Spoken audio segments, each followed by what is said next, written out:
Welcome to City of Keene in Focus. Thanks so much for listening. Hello and welcome to City of Keene in Focus. My name is Asa Kramer and I am joined by our city manager, Elizabeth Ferland. Hi, Elizabeth. Hi, Asa. How you doing today? Oh, I'm doing great. It's Friday. I'm so glad that we schedule these on Friday. I know. I don't know that I'd be in the same type of mood on a Monday or a Tuesday. Yeah. Friday, you've gotten through the week, you've gotten through the council meetings, and the weekend is within sight. I know. We're hours away from the weekend, which is very exciting. And it's gorgeous outside. We are so excited to be finally seeing some spring weather. This weekend, we're supposed to get into the mid-70s. It's going to be great. Yeah, and it's Easter. And it's Easter. Yeah. Oh, my goodness. Yeah. Happy Easter. Yeah, to you, too. Can't wait. My grandson is just over 1. Oh! And so, while he won't be getting a lot of candy from the Easter Bunny, we'll do some fun little activities, and I'm looking forward to it. Fun. Is he a little bit too young to do an egg hunt, or do you have I think we're going to try it, Cool. with some of those plastic eggs. We'll see how he does. Yeah. Fun. Today, we're going to talk about, there was a press release that went out. We're going to talk about the invitation for suggestions for street tree locations. And we're going to talk about food service establishment inspections, among other things. So last night was city council. It was a pretty quick one. Yeah, last night was the last city council meeting for our city clerk, Patty Little. It's so bittersweet. It really is bittersweet. She's been here for, I think it's 46 years. 46 years. Yeah, she has worked with a lot of personalities over those years. Think of all the different people on council and mayor and city attorneys and city managers. And, I really admire Patty and her ability to work effectively with everyone. And I've never seen a more detailed, organized, dedicated person than Patty Little. She not only is a wonderful human being, she is very, very skilled at her job, and I would get messages from her over the weekend at all hours of the day, answering questions, checking on things. One of the things I really loved about the comments last night, and Patty said that, she's looking forward to her retirement. It will be a big adjustment for her, but now she's only going to do things that make Patty happy, and I was just thrilled to hear that. Yes. Yeah. There's a lot of stress with these jobs, and I think you kind of get used to it, and then when you stop, I've heard from lots of people, Tom Mullins recently, it's just like you don't realize how much stress you're under, and I know that she's been under a ton of stress, and she has been working through this transition period with Terry Hood, and so I'm so excited. She's traded in her truck for a car and some car seats to tote around her grandkids. That just sounds like a perfect life to me. Oh, yeah. Yeah. I actually came into the room for the celebration of Patty's retirement at the end of the meeting, and it was so touching. You could really tell the clerk staff came up to present to her, and you could just tell they really, really love her. So yeah, heartfelt. People were crying. Yeah, I teared up. I know. It's hard not to. Yeah, so she's such a great person, and she is going to be missed. I know that Terry will do a fabulous job for the city, but, it's hard. These people have built relationships over decades, and Patty's going to be missed. And don't quote me on this, but I think Patty is the longest-serving city clerk, not only in Keene, but I think the state of New Hampshire. I think you might be right about that. Which is amazing. That's crazy. Yeah. Kudos to her. So I'm excited for her. We are happy, and we wish her a very, very happy retirement. Definitely. So in addition to that, last night there were some of the standard, this time of year we see a lot of licenses come in to PLD, and so we had some of those last night. But the big news last night, and I won't get into a ton of detail because we've talked about this several times on this podcast, but last night the council did unanimously approve the request for 4 additional firefighters, 1 per shift, and so that was really exciting, and afterwards there were comments and just a lot of thanks to the counselors, and the fire department is feeling very supported and very relieved that they will have some some additional help soon. That's great news. Yeah. So in addition to that, I had some good manager updates, which we'll talk a little bit more about. And one of them is related to trees. And, recently we had put out a tree program with Eversource and the Arbor Day Foundation. And I have to tell you, so free trees became available and they'll be distributed in May. The inventory went within a very short amount of time. We had people on there logging in. They had to be a Keene resident and they would log in and pick their tree. And I think I logged in to look at it the next day and there were like 2 options left. And I think that day they were gone. So real interest in the community to plant more trees, and that was a great first step. And now we have a tree planting program that the city is putting forward. And so we are currently accepting nominations for locations to plant new street trees in the city. So to nominate a location, you just go to the cclickfix.com/Keene. And so we're really trying to get people to use cclickfix. It's an app. I have it on my phone, and you can, if you see something, maybe it's graffiti, maybe it's a down tree, if you see something on the trails, you can snap a photo with the location and upload it, and it goes directly to the Public Works Department and becomes a work order for them. And then once it's been resolved. And so it's a great system. It helps us track things that need to be addressed. And it also is that connection to the person that reported it, because they don't always know that, oh yeah, the city did address that. And so we're hoping more people, because they'll want to suggest locations for street trees, will use cclickfix and get used to that app and use it for other things in the future. But for this purpose, you enter an address or a specific location where you would like to see a tree planted by the city, and you just select request a new tree from the category list. And we are looking for locations that include a grass belt of at least 5 feet wide, no overhead utility wires, full sun exposure for most of the day, and a placement that will not obstruct traffic visibility. So there are lots of opportunities, and I know there's a lot of interest, so I'm excited to see, how much input we get regarding this program. And then last night I did mention a press release that recently went out, and it was in response to a Sentinel editorial. It was a joint press release between the City of Keene and Cheshire County. And I first want to start by, I feel like we've gotten really good coverage by the Sentinel. We've got some really great reporters there now, and they really take the time to get accurate information. They follow up and they ask good questions. So this was an odd thing. There was an editorial, and when someone on the editorial staff writes an editorial on behalf of the paper, we don't know who it is. It could be a couple of different people on their editorial staff, or it could be one person. But there were a lot of statements in the editorial that really did need to be corrected. One of them was about the status of the relationship between the city and the county. It's no secret, and I've been very upfront about this. The county and the city did not see eye to eye while they were creating their ambulance service. We had different thoughts about how to roll that out. We had different thoughts about how to partner, but ultimately, they did create an ambulance service for the region, and it was something that was needed. Many of the towns around us were looking for ambulance service, and it was not something that the city was going to be in a position to provide. And so, they did step up to do that. And so, once that decision had been made and those contracts had been entered in, we came back to the table and had conversations with the county about how to collaborate and how to work together. And the Keene Fire Department chief and the Cheshire EMS chief now meet on a regular basis and talk about ways in which they can collaborate and work together, because honestly,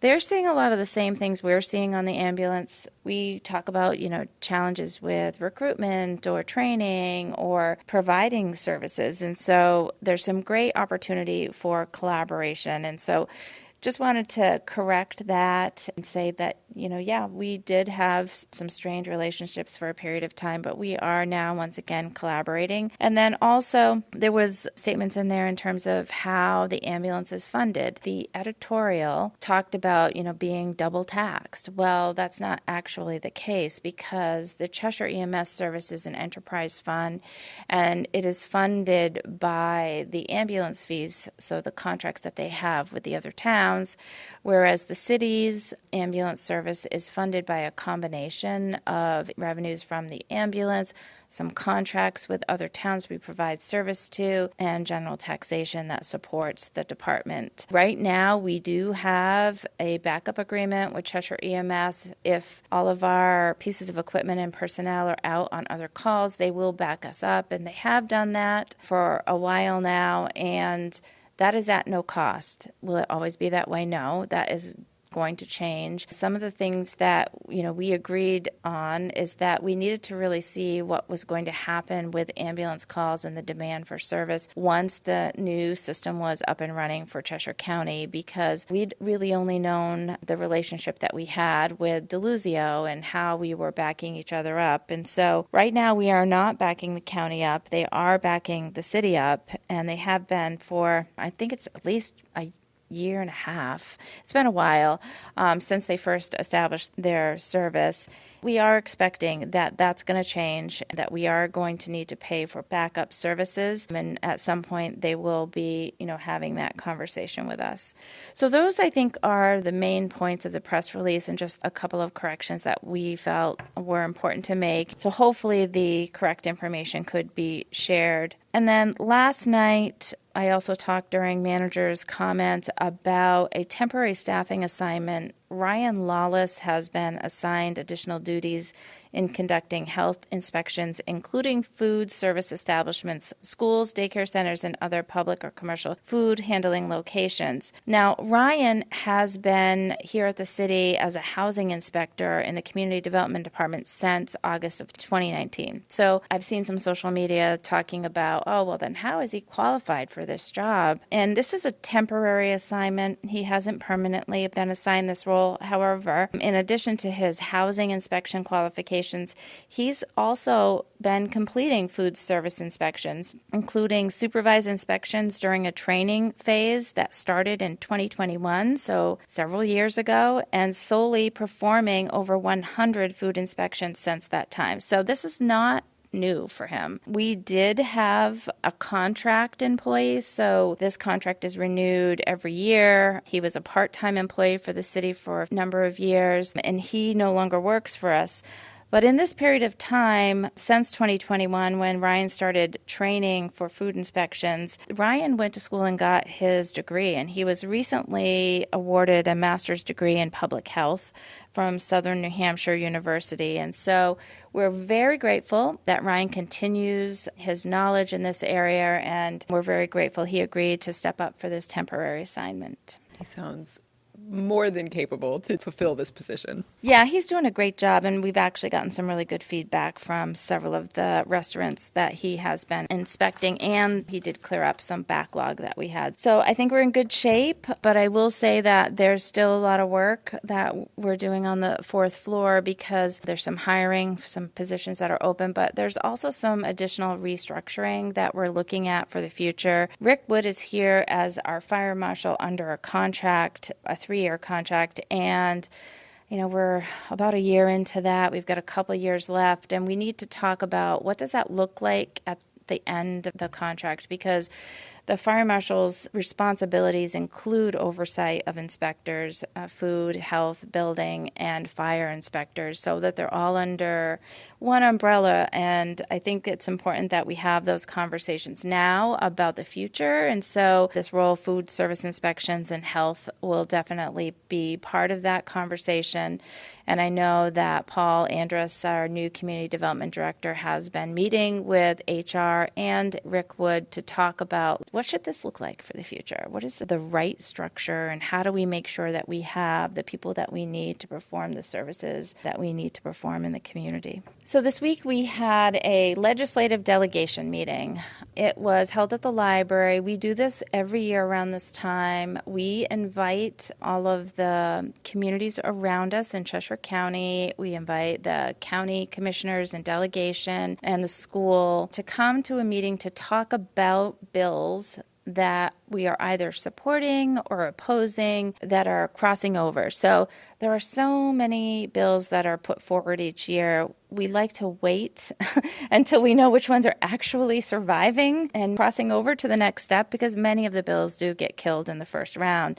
So right now, what crossover means is if it was a bill that started in the House, it's crossing over to the Senate and vice versa. We have several of them. And, we are fortunate, NHMA, so New Hampshire Municipal Association, we are a member, as is every other town and city in the state of New Hampshire. And so it is a very powerful group to be able to advocate on behalf of towns and cities. And there's a legislative process to decide how we are going to advocate and the things that we advocate for. But they came and talked about their work in Concord on our behalf, and they talked about the things that were crossing over that may be problematic.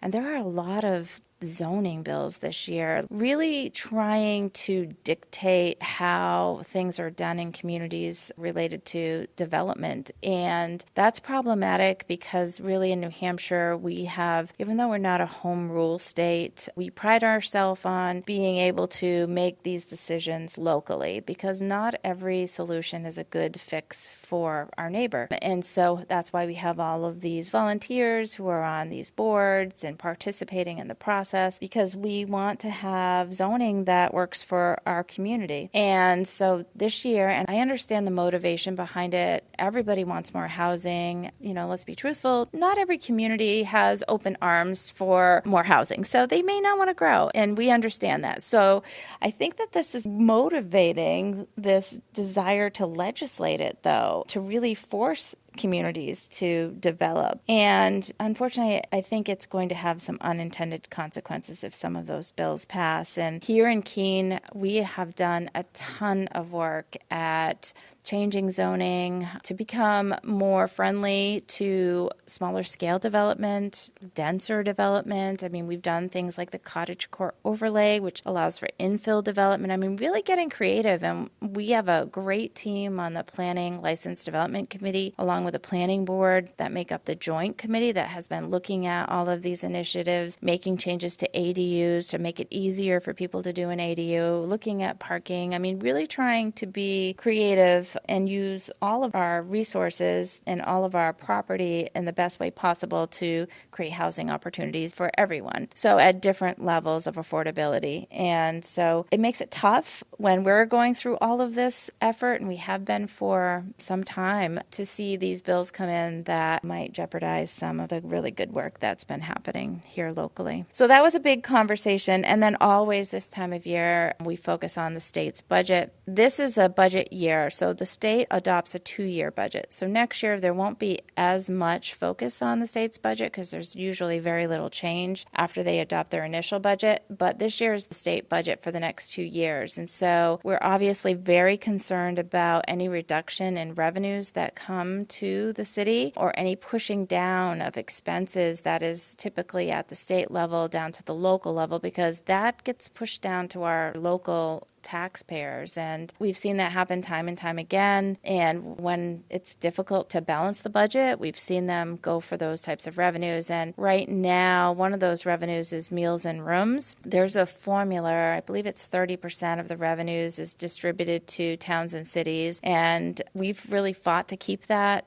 percentage. And over the years, there's been efforts at the state level to reduce that. This year, in their proposed budget coming out of the House, they have it level funded. So what that means is, even though they're anticipating additional revenue coming from meals and room tax, they are planning to keep it at the state and not distribute it according to the 30% formula. Now, it could be worse. I've seen them go backwards. At least in this budget proposal, they're talking about giving us the same dollar amount.